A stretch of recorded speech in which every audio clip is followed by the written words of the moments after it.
Happy New Year, America. I'm Rafael Gallo. I'm your local electrician. And today I'll be presenting the new offset LB. But before I begin, I must clarify some things about the offset and perpendicular LB. Point number one, these are going to be for industrial electrical work, particularly for rigid pipe. Why? Because working with rigid pipe is much more difficult than anything else because of its threads, and from returning it, obstructions may be in the way, and because of its weight. Point number two, these are not designed to replace the authentic or regular LB. What they're designed to do is to work in tight spaces where one will have to use minimal space. Advantage number three, now I'll be going over the 4 fabulous advantages of the offset and perpendicular LB. And again, if you don't understand any of these points, if you don't understand the rest of this video, please share this video with your local electrician. Advantage number one, you won't have to bend the pipe all the time, which will save you time and money. Advantage number two, you'll save dimensional space, which is great for developers who are always trying to fit 1,001 things in a tight corner. Advantage number three, you'll be saving money on junction boxes, union couplings, 45 degrees, factory 45 degrees, and factory 90s. And advantage number four, you'll be saving money on the maintenance on the pipe bending machine. Okay, now that I've summed up all these theories, thoughts, or ideas, what I'm going to do is I'm going to be going over 2 different demonstrations, going over 3 major points. So to demonstrate to you this, I'll be showing you 2 different scenarios, going over 3 of the same or major points. For my videos, or for my demo videos, I'll be mostly using 3/4 rigid pipe. Why? For sake of time. But you, the electrician, I also want you to think of this pipe being a larger conduit, whichever larger conduit comes to mind, 2, 3 inches, whatever. Why? Because then we'll be talking about dealing with what? The pipe bending machine, right? So I'll be going over a few bends, not really, some rocket science type stuff. I know this video is going to take a little longer than usual, so bear with me. In this video though, I'm not going to really be demonstrating how to bend conduit. There's plenty of YouTube videos on that. What I'm really just trying to do is get to certain points in order to get you to my major points, okay? So for scenario one, we'll be talking about elevation and de-elevation. We're talking about offset, right? Imagine now, me, the electrician, I'm running this conduit, and I figure out now that I'm having to elevate this pipe run by a few inches. What I'm going to have to do as an electrician, take my manual pipe bender and bend it, right? And remember, if this is a 2-inch rigid pipe, I'll be definitely having to use what? The pipe bending machine, right? Okay, so scenario one, part A, all I'm demonstrating that I had to elevate this pipe run. So I bend my offset, and voila. I bend my offset for the tip of the pipe over here. But basically, I'm just demonstrating how I elevated the pipe run. It's a quick offset. It probably took me about 2 or 3 minutes. That was my major challenge, right? So now we'll be talking about scenario B, which would be a different challenge. Okay, for this scenario B, imagine if this pipe run was coming through this wall, connected to a very long pipe run on the other side of this wall, where your supervisor and yourself know that whatever other bend you do, you'll be exceeding 360 degrees because you're at your limit. 360 degrees in the pipe run in the electrical world means that you have to insert a junction box in between, or a pull box, or a C conduit, whatever, it varies, whatever your supervisor's wishes. Why? Because if you pull the wire, it's going to be very, very tough. Or you may not even be able to pull the wire, and basically you'll be a violation of the code. So before I bend my offset, what I'm going to have to do here is I'm going to have to insert a box. Okay, here for this example, this isn't really your typical pull box, but conveniently, let me say, let's just say I'll be mounting a light here. But at the same time, I'm resetting my amount of bench, right? So again, it's going to take a little bit more effort with this challenge and a little bit more work. It's not just bending this offset, right? Now I have to measure for these rods. I have to cut these rods. I'm going to have to cut the, make holes in the ceiling right here, insert these rods to secure this box.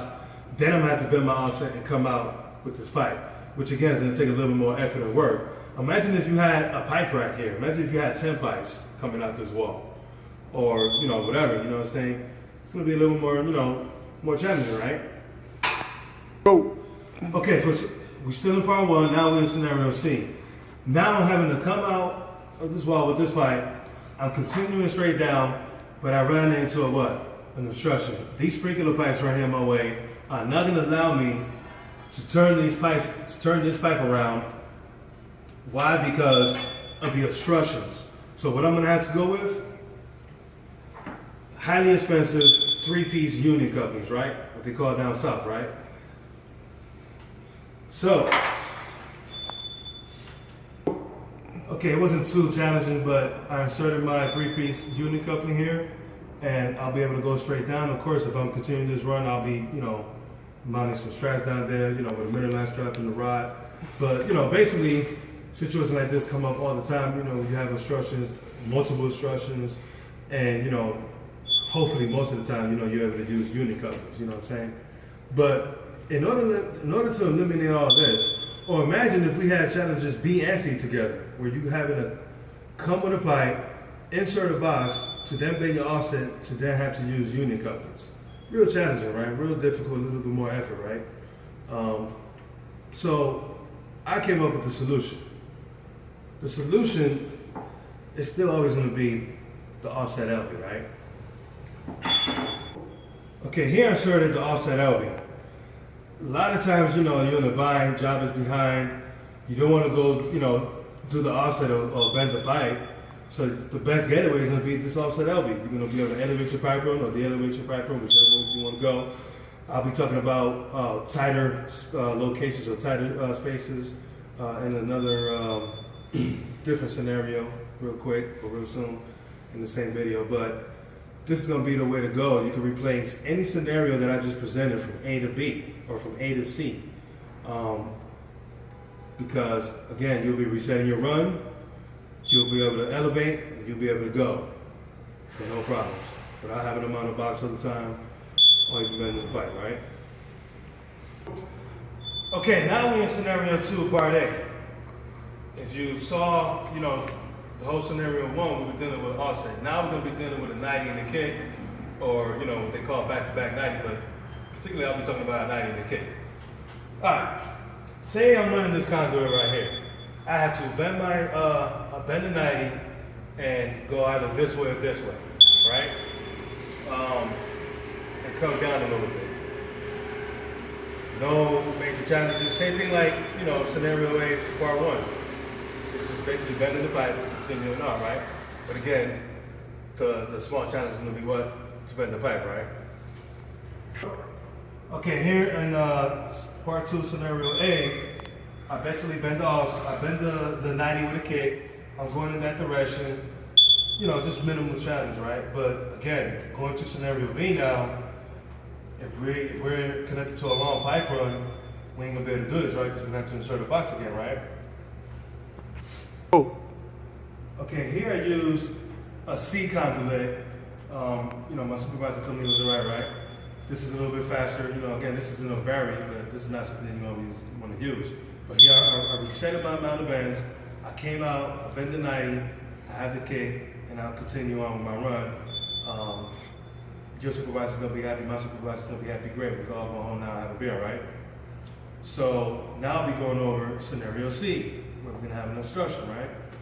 And again, imagine if we have all the scenarios, right? Or scenario B and C, right? Okay, here I had the challenge of this pipe, but even if I didn't have this pipe right here, right? I was definitely gonna have this standing, right? So I had to use highly expensive unit couplings again because of obstruction, right? Same scenario like I showed you in part 1 or in 1C, where the fire sprinkler pipe was gonna be in the way. And this ain't even the whole pipe. So a lot of times you're gonna have to chop up your pipe, use unit couplings on one side, most likely, and then you'll be able to continue on. But again, to eliminate all of this, we could use the perpendicular LB, right? Okay, right here, now I'm going this way, same scenario. I inserted my perpendicular LB and I'm able to eliminate challenges A through C, especially challenges B and C. And of course, if you have a combination, you could eliminate all of those challenges with the perpendicular LB. You're gonna reset your amount of bands, and you'll be able to continue. Yeah, you can insert a regular elbow here, but still you're going to use more vertical space for the most part, even if you used to have to insert a regular elbow. And you're going to have to bend the kick on the pipe, right? So here I'm eliminating all those factors for you. So you're going to be saving in the end time, money, and space. This is also a big time money saver right here. Suppose you know your phone tells you to run the pipe right. Say you have like 5 or 10 pipes. Suppose you got one pipe coming out of this wall right here, right next to this fire sprinkler pipe, right? And you didn't know that there was a change of pressure. This goes on every time, or a lot of times. Sometimes this wall was supposed to be, a few more inches in, but now it comes out. It can mess up things. What if they changed the prints and now they had to run supposedly the sprinkler pipe, and you coming out of a pipe right here? How are you going to bend an offset or in a sharp, tight situation like this? You won't be able to, right? You're probably going to have to use a regular LB go up, or go down. But what if you didn't really want to go up? What if you can't go up? That's going to cost you a lot of money and having to reroute the whole pipe run, all because of a misunderstanding, right? Because the general contractor didn't tell you that they changed the prints for the sprinkler pipe, right? And now they have to run it over here, right? So if I had a pipe right here, all I got to do is insert this LB in this tight location right here, and I'm able to de-elevate, or I can elevate it to go up, and I'll be able to elevate it, and I'll be able to come out with my pipe run easily. Situations like this happen not every single time or every single day, but it happens more often than not. And this could also save you big time money.